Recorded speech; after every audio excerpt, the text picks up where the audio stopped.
Hello everyone, and welcome back to my channel and another one of our Christmas card series in 2024. Today we are doing another card. This is actually a 5x7 card, and I've done quite a bit of prep work ahead of time. A lot of this was very, very repetitive, and so I didn't want to bore you. So a lot of this is prepped ahead of time, but I will kind of walk you through what I've done. So these are colored cardstock panels, and I will list the names of them down below if I've got them. But I've cut these to 4 3/4 by about 6 3/4, just so that when I put them on a 5x7 card base, there's a little bit of a white border. I did spray those with some, what is it called? Distress Mica spray stain in the color Frozen Fog. The ornaments, or the main focus of our cards, are coming from this new Festive Ornaments set from Altenew. There is one die that I did not use. That one actually cut things in 3 pieces, and I was really trying to kind of speed along this process and didn't feel like fiddling with 3 different pieces. So I went with these. All 3 of these are actually connected. And then I went ahead and cut the ornament toppers out from the same color of cold cardstock, and this is from Paper Studio, but any kind of specialty cardstock you have, or you could even use colored cardstock, whatever you've got, you could use that. I just chose to go with my, this is kind of actually like a coppery colored of cardstock here. I don't know where this set is from, but I used kind of the holly type branches, and then the almost like mistletoe, they remind me of mistletoe type branches. I think these are all meant to layer on top of some of those frames, but I chose to use them individually. This little piece in my left hand is actually the piece that pops out of that holly branch. And then these mistletoe pieces, if the innards of them fell out, I left them out. If they stayed in, I left them in. I didn't feel the need to go through and poke all of those out, although you very well could. And I have cut all of that. White cardstock is just HAMMERMILL cardstock, my kind of go-to. And then our sentiment comes from this, what is this called? Timeless Sentiments 3. So this one is more like holiday themed, although there are some that, I mean, the Grateful you could do anytime, the Do Good you could do anytime, Shine Bright you could use for like a graduation or something like that. But the Believe, I cut the shadow layer from some vellum that I got off of Amazon, and then the white, again, is stacked HAMMERMILL cardstock 3 times, and I put some Spectrum Noir clear glitter brush pen over the top of that, and then the dot of the eye, I did not feel like keeping track of all these little teeny tiny dots, so that is actually some Nuvo Drops in the color Simply White. It makes it look shiny, and it's pretty much the same white as the other, so I think it works. You could put like a little heart there, or a little star, or you could keep track of those little dots that I was unwilling to do. Let's be real. So for these white die cuts that I made, I was trying to work through my enormous stack of scrap white cardstock. So in order to give these some color, I am going to pounce some color on to keep cleanup a little bit quicker and easier. I'm just doing that on some white scrap copy paper. These are the colors I'm using today: Artichoke, Evergreen, and Nutmeg. These are all from Concord and 9th. And I'm going to use my paper pouncers that I got from Amazon to apply the color to these. I am not doing anything fancy. I am literally just pouncing this color on. I do try to get off some of the residual ink that's on there, but I never wash these. I think they actually work better if you don't wash them. They're obviously going to stain, but trying to just kind of scrub off a little bit of the residual ink to me is sufficient. If you really were particular about having a true color, I would suggest having 2 sets of these per like type of ink. So these are dye inks. I have a separate set for my pigment inks, like my oxides. But if you were really concerned about making sure that your colors stay true, I would maybe get 2 sets for each kind of ink that you have. So in this case, I would have 2 sets for these dye inks, and I would leave one that has very light colors on it and ones that are very dark. That would probably be the best way to go about that, unless you wanted to have one for like legitimately every color, which you could definitely do if you've got the time and the space, or the money and the space. But me just scrubbing it off on the side seems to work just fine. So here you just see me kind of going to my ink pad, pouncing the color on. I am not trying to get like a solid layer of color here. I think that the unevenness adds some interest that normally would not be there. You could absolutely cut these out from colored cardstock. You could cut them from patterned paper. You could cut them from specialty cardstock. I was just trying to work through my enormous stack of scrap white. Here we are switching to these more like mistletoe type branches. I'm really not sure. I don't know greenery, people. I just don't.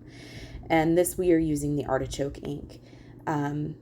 You could absolutely blend these on using, pounce these on instead of with scrap white cardstock. You could do it on your glass surface. I've done that before where I work on my glass mat. I've also done it where I work on my waffle flower grit mats. You see me kind of having to kind of hold these down a little bit. They move around a little bit. It wasn't worth like taping them down or anything. And honest to goodness, I didn't even think about my waffle flower grit mats at the time. I just thought about them now. But that's probably what I would have done. That means they wouldn't have been moving around on my mat. I wouldn't have had to chase them. So that's something to consider. Hindsight's always 20/20, right? Right. So here you can really see that I am not worrying about getting even color all over these. I'm just literally just pouncing color down. And these inks are really beautiful at evening out as they dry. So this is the NUTMEG, and these are what you could add like little Nuvo Drops to these, or little crystals or gems, and make them look like berry twigs, or twigs with berries on them. But I just chose to use them as they are. And again, I'm not worrying about getting even coverage of color. These inks are really, really good at evening out as they dry.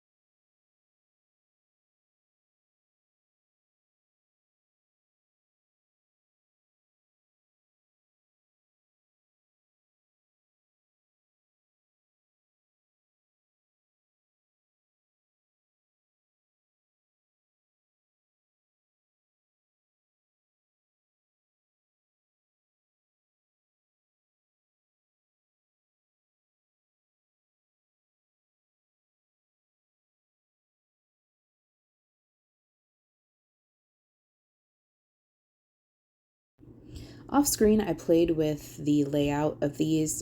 I figured 2 ornaments and then two of each of the colors of greenery, and then one of those twigs I thought would look nice. I do end up coming back after I have done all of the cards in this way and adding more greenery where I felt maybe there were some gaps or something like that. What worked for me is to go ahead and lay out the greenery how I wanted it, add some glue to the very end of it, and then stick the ornament on top of that. That way when I picked it up, it came up as one piece and I wasn't dealing with 4 pieces, I was dealing with 1.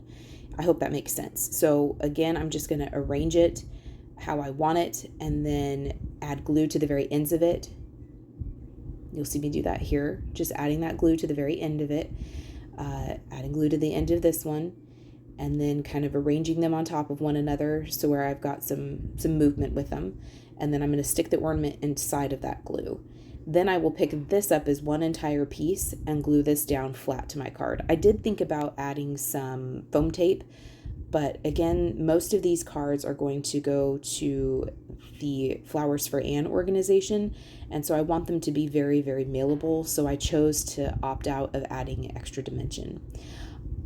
If you'll notice, I'm not going to add glue to the back of those leaves, to that mistletoe and holly branch.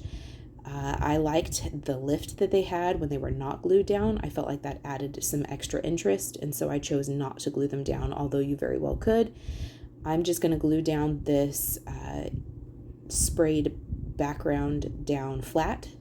Again, this would be another opportunity if you wanted to add more dimension and interest. You could even, I even thought about running this panel through an embossing folder, but I opted not to do that this time.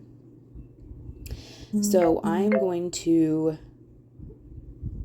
go ahead and apply glue all around the ornament section, again avoiding all of that greenery, so that I did glue that one down, but I don't for the rest of them. Just so that I can get some of that lift off of there and give it some more interest. And that's how I'm going to do all of these cards. I just felt like that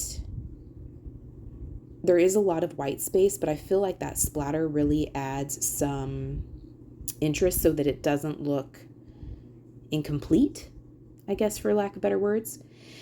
Here I'm gluing down the sentiment, and I'm just adding little tiny dots all around the back of this. So vellum, any adhesive, unless you apply adhesive all over the back of it in a very even layer, is going to show your adhesive. So I am applying glue very strategically just around that believe die, just so that you won't see the vellum underneath it.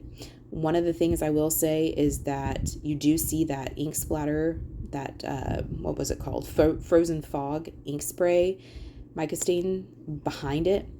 That didn't really bother me, but you do see it. I completed another one of these kind of off camera, and then I'm going to lift that up and show you what it looks like. I'm going to add, I did this the exact same way, where I took the ornaments and assembled them off of the card front panel and then glued them down all flat, and then I glued the sprayed background panel to the white card base that is again just made out of HAMMERMILL cardstock. It's a 5x7 card when folded. So that is it. You could absolutely add some more sequins, but again, I felt like all this shine from the gold cardstock, or from the copper cardstock, from the glitter brush pen, from the mica stain, I feel like that added enough interest without having to add anything else. There I showed you the dimension you get when you don't glue the, I'm sorry, you can probably hear my son in the background. He is waking up from a nap, so we timed this just about right. But anyway, that is the card for today. I appreciate you spending time with me today. I hope you enjoyed the video. I hope if you've missed any of the other ones in the series, you'll go back and check them out, and that you will stick around for the rest of the cards in the series. Until then, we will see you next time. Bye.